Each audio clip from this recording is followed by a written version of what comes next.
Bienvenidos a este segmento en el cual consideraremos si Dios efectivamente predestinó a Judas para que consecuentemente entregara al Señor Jesucristo y de esta manera pagara por su pecado con una eternidad en el infierno. Asimismo consideraremos si Dios predestinó o destinó que Caín naciera malo y su hermano Abel naciera bueno. Entendemos, como ya se ha hablado en otro segmento, que según los que sostienen la doctrina de la predestinación, en el momento en que Adán y Eva le fallaron a Dios en el jardín del Edén, en aquel momento, de ese momento en adelante, el libre albedrío quedó mutilado y por lo tal el hombre quedó incapacitado para ser suficientemente bueno para buscar a Dios por sí mismo, por lo cual entonces Dios tiene que atraer a él a quien Dios determine que sea salvo. Pero de nueva cuenta, esto es la conjetura, esto es el análisis racional de un hombre, ya que tal afirmación, por decirlo así, no se encuentra en ninguno de nuestros libros. Empecemos entonces con este salmo tan hermoso, el Salmo 11:7. Mira bien, donde dice: porque Jehová es justo y ama la justicia, el hombre recto mirará su rostro.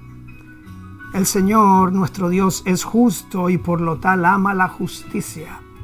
El hombre que practica la justicia verá a Dios, y el que no la practica recibirá de Dios lo que Dios determina darle, que no será un pago retributivo que nos agrada.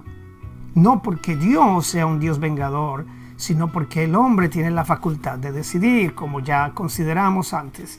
Dios dice: mira que te pongo frente al bien y frente al mal, frente a la vida y frente a la muerte.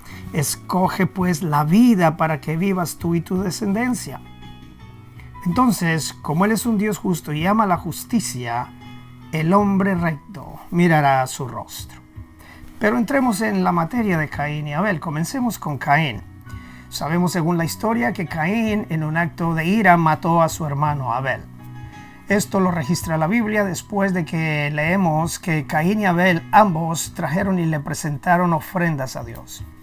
Dios amó más la ofrenda del uno que la ofrenda del otro. Amó más la ofrenda de Abel que la ofrenda de Caín. Por lo cual entonces Caín entró en ira.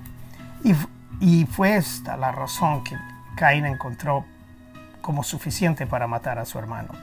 Pero Dios después, entonces cuando llama a Caín y le pregunta que por qué mató a su hermano, entonces le da una lección de libre albedrío, enseñándonos que el libre albedrío no quedó mutilado y que el hombre sigue teniendo la capacidad de juzgar por sí mismo entre el bien y el mal.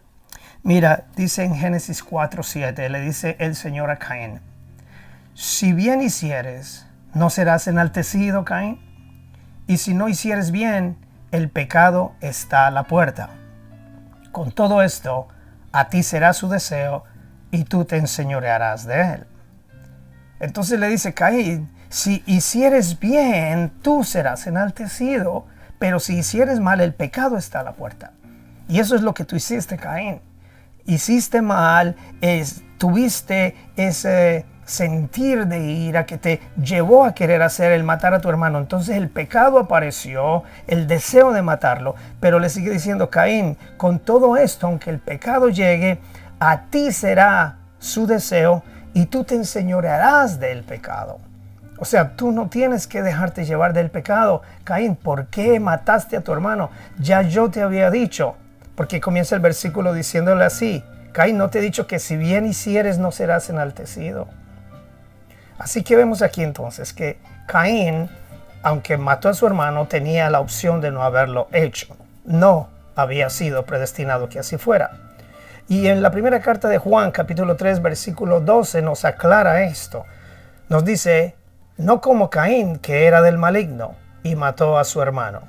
¿Y por qué causa lo mató? Porque sus obras eran malas y las de su hermano justas. Y es aquí donde vemos la diferencia en las escrituras de quiénes son los malos y quiénes son los justos. Dice un versículo que los justos poseerán la tierra. Dios ama la justicia, lo leímos al comienzo en el Salmo 11.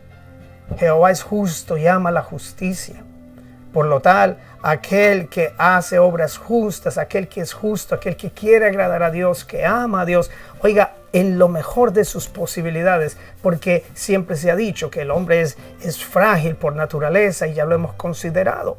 El hombre es hecho de materiales frágiles y perecederos. Caín era hecho de esa materia y se dejó llevar de la maldad, pero Abel no lo hizo. Después, ya lo vimos en otro segmento, la séptima descendencia de Caín, aquel hombre llamado Lamec, él dijo que si Caín fuera ofendido, 3 veces sería vengado, pero que él, más malo todavía que Caín, dice, si yo fuera ofendido, 7 veces seré vengado. En cambio, después le sale un descendiente más de Adán y Eva, y dice que los hombres empezaron a invocar el nombre de Jehová. Entonces vemos el bien y vemos el mal. Caín no fue predestinado para ser malo. Dios no predestinó a Caín a fallar. Juan 3:19 también nos dice, y esta es la condenación, que la luz vino al mundo, y los hombres amaron más las tinieblas que la luz, porque sus obras eran malas. Los hombres, hay quienes deciden amar más las tinieblas que la luz y hacer obras malas, pero siempre hemos visto a través de toda la Escritura que no todos los hombres se corrompen. Cuando Dios iba a destruir al mundo, encontró a Noé, hombre justo. Cuando Satanás en una ocasión se le presenta a Dios, Dios le habla a Satanás de Job y le dice, ¿qué opinas de mi siervo? Varón justo, temeroso de Dios, apartado del mal. Después seguimos viendo que en las descendencias que siguen habiendo a través de la Escritura, vemos a Jacob y vemos a Esaú. Esaú es un sinvergüenza, tiene poco a Dios, tiene poco su primogenitura. Y vemos a un Jacob que desde que nació era celoso de las cosas de Dios, etcétera, etcétera. Y mire, vemos también en el ejemplo de Moisés, que aunque fue escogido por el mismo Dios para una obra tan titánica como llevar al pueblo de Israel a través de muchas vicisitudes, llevarlos hasta la tierra prometida, aún así Moisés mismo no pudo entrar porque cometió un error serio por el cual Dios determinó que no entraría y vería la dulzura de aquella tierra prometida. Así que con Dios, Dios es justo y no predetermina, no predestina quien se condena porque sencillamente así le parece. Lo vemos en la Santa Escritura. Mira cuando la historia de Noé tuvo 3 hijos después del diluvio. Noé es otro hombre que Dios dio justo y en vez de destruir al mundo entero dijo, Noé, tú y tu familia se salvarán. Pero después de que salen del arca, Noé comete un error y está desnudo por allá en una esquina.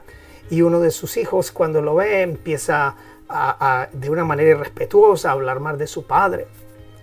Pero los otros 2 hermanos, que fueron Sem y Jafet, ellos mostraron sumo respeto a su padre, hicieron obras justas, fueron justos, cubrieron a su padre y le dieron el respeto que merecía. Pero Cam decidió obrar mal. Y de Cam sigue entonces viniendo esa descendencia de maldad. De ahí vinieron los cananeos al final, que fueron una piedra de tropiezo, algo tan difícil para la descendencia de Abraham.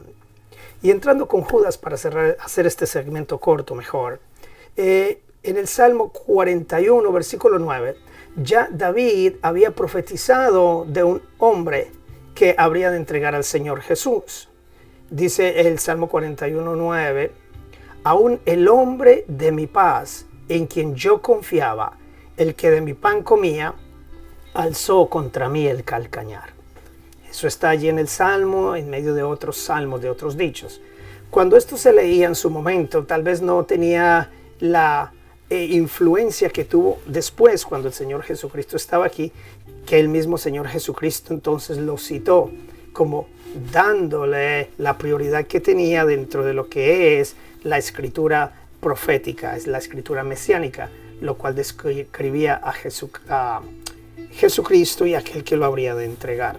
En Juan 13:18, el Señor le dijo a sus discípulos, cuando hablaba entonces de aquel que habría de entregarle, el cual era Judas, el Señor Jesús dijo, no hablo de todos vosotros, yo sé a quienes he elegido, mas para que se cumpla la escritura, lo que acabamos de leer, que dijo David, dice el Señor, el que come pan conmigo levanta contra mí su calcañar. Esa escritura que dice el Señor, para que se cumpla la escritura, es haciendo referencia a aquel salmo que ya había escrito David. Pero aquí no dice que había sido Judas, aunque estaba destinado que el Señor Jesús tenía que ser entregado, porque un hombre bueno y justo no iba a ser muerto, asesinado de la manera que fue, porque sí, tenía que haber una conspiración completa para que él tuviera que llegar a ese estado o a esa condición. Entonces el Señor Jesucristo dice de nueva cuenta: no hablo de todos vosotros, yo sé a quienes he elegido. Y mire qué tan importante es esto, porque cuando el Señor Jesús escoge a los que han de servirle, escoge personalidades con unos caracteres, unos temperamentos diferentes. Yo puedo visualizar al Señor Jesús escogiendo, por ejemplo, a Pedro. Y dice, este hombre con ese temperamento, ese carácter sanguíneo, este hombre tan impetuoso, va a ser capaz de llevar mi evangelio a donde sea, porque este hombre tiene esa capacidad, ese arraigo. Cuando reciba el Espíritu Santo no habrá quien lo detenga. Y efectivamente así fue. Por lo cual el Señor Jesús le dijo: de cierto te digo que tu nombre es Pedro, y sobre ti, porque Pedro quiere decir piedra, roca. Piedra, el original es Petro, piedra. Y dice, sobre esa piedra voy a edificar mi iglesia. Hay quienes dicen que Jesús hablaba de sí mismo, pero él hablaba de Pedro.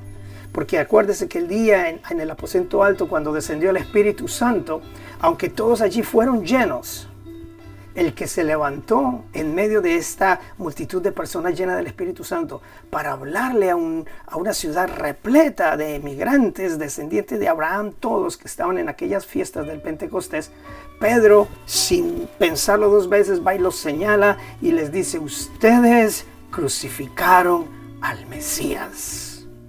Y allí se hizo la primera conversión de miles de personas al cristianismo. Allí el Señor Jesucristo edificó su iglesia a través de Pedro, el primer mensaje evangelístico, cumpliendo así lo que ya el Señor había dicho. Y entonces aquí cuando dice el Señor, yo sé a quienes he elegido, así como eligió a Pedro, que tenía esas características, también eligió a Juan, un hombre de un carácter melancólico, artístico, poético, amoroso. Ese era el que se le recostaba al Señor en el pecho y le decía: ay, Dios mío, Señor, yo te amo con todo el corazón. ¿Y por qué era este hombre tan importante? Porque cuando el Señor Jesús estaba en la cruz y tenía que irse el cuerpo, el Jesús hombre, cuando tenía que partir de esta tierra, dijo: no voy a dejar sola a mi madre, alguien tiene que cuidarla. Y le dijo a Juan, el discípulo amado: Juan, esa te la encomiendo como a tu madre. Y le dice a María: madre, ese será tu hijo. Y entonces viene cuando él ve a Judas, que es un hombre religioso como hay muchos, pero aunque es religioso no ha podido nacer de nuevo, no ha podido hacer obras justas, sino que como Caín se deja llevar de la maldad, contrario a Abel, que también tenía la capacidad de hacer el mal, pero se inclinó por hacer el bien. Judas en cambio se inclinaba por el mal. Entonces cuando Jesucristo lo ve, dice: por 30 piezas de plata, es capaz de vender hasta su propia señora mamá, hablando en términos coloquiales. Así que el Señor dice por eso: yo sé a quienes he elegido, mas para que se cumpla la escritura, el que come conmigo levanta contra mí su calcañar. Entonces ahora fíjense, Judas no fue predestinado desde antes, nos sigue diciendo la escritura, porque era un hombre que en su maldad pues le abría las puertas al enemigo, a Satanás, al diablo. Dice Juan 13:2, que cuando cenaban los discípulos todos, estando Judas allí, dice: como el diablo ya había puesto en el corazón de Judas Iscariote, hijo de Simón, que le entregase. El hombre Judas ya tenía una conexión con Satanás, ya Satanás le había puesto en el corazón, y Judas, así como Caín, sabiendo que aunque el pecado esté a la puerta, él se podía enseñorear del pecado, él decidió dejarse llevar por el pecado. Y en Juan 13:27 dice: y después del bocado, cuando Judas estaba comiendo, Satanás entró en él. Entonces Jesús le dijo, lo que vas a hacer, hazlo más pronto. Déjeme que le diga, Satanás no puede entrar en una persona que está dedicada a Dios. Porque como ya hemos mencionado a Job, cuando Satanás quiso tocar a Job, tuvo que ir a pedir permiso, porque no podía tocarlo. Dios entonces analiza el caso y le da permiso de tocarlo, pero entonces hasta cierta parte. Entonces, si Judas de verdad hubiera estado con Dios, Dios no hubiera caído. Mateo 27, 3 y 4 dice, entonces Judas, el que le había entregado, viendo que era condenado, devolvió arrepentido las 30 piezas de plata a los principales sacerdotes y a los ancianos, diciendo, yo he pecado entregando sangre inocente. ¿De qué valía el arrepentimiento ahora? Y el arrepentimiento no necesariamente significa devoción a Dios. Judas, en vez de haberse arrepentido y haber buscado de conocer más de Dios, de haber buscado redimirse a sí mismo, lo que hace es ir y matarse tratando de borrar una culpa que ya había sido marcada, que ya había creado una sentencia, así como la sentencia que le fue dada a Moisés, por lo cual no pudo entrar a la tierra prometida, como lo hablé al comienzo. Y cierro entonces para no ser muy extensos, porque pues ya vemos que Caín no fue predestinado. Ya vimos que Judas no fue predestinado. Entonces cierro con la carta de Primera de Crónicas 28, 9. Le dice David a su hijo Salomón, reconoce al Dios de tu padre y sírvele con corazón perfecto y con ánimo voluntario, porque Jehová escudriña los corazones de todos y entiende todo intento de los pensamientos. Si tú le buscares, lo hallarás, mas si lo dejares, él te desechará para siempre. Hasta la próxima.